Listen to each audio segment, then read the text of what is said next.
Reading an article about the church promoting peace in the Holy Lands, Father David Newhouse was quoted as saying, "One is the church's way of speaking, formulating words carefully, words that are built on truth, that teach respect, and that promote justice and peace."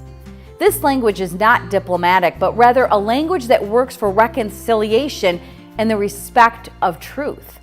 I've always been fascinated with words, written and spoken. Communication is what drives me to be more like Christ. I often ask, what would Jesus say? What would he say when trying to promote peace in a land that has been entrenched in violence for years?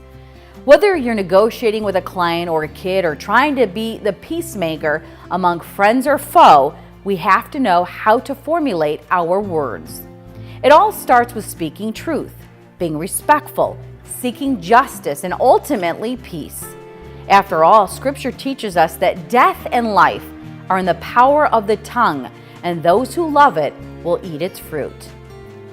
My sister once posted during the height of the 2014 ISIS invasion that she worked with many Muslims and people should be careful of casting judgment. She stated that all Muslims are not terrorists. She was immediately attacked by people who call themselves Christians.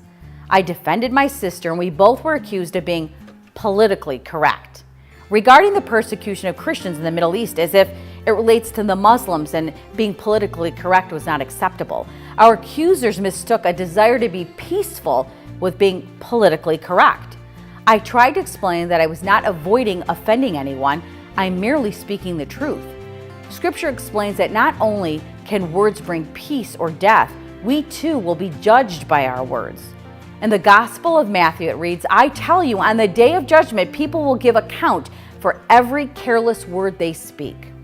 We're called to formulate our words carefully and with our conscience. It's not being methodical in a malicious way, although words can be formulated with that purpose, but it's about being concise in a Christian way and as to promote peace and justice. My sister was not being politically correct in her statement. She was being correct, period. It's not accurate to say all Muslims are terrorists, and to say otherwise would be irresponsible and ignorant. My sister's intent was to bring about peace within her own world as tensions were rising among Muslims and non-Muslims at her workplace. We should all speak with a plan in place. To speak without purpose is just carelessness.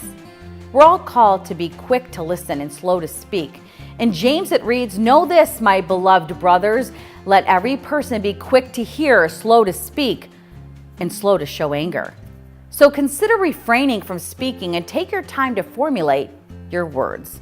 This has been a Christ-Centered Communication message. I'm Vanessa Denha Garmo, a communications evangelist.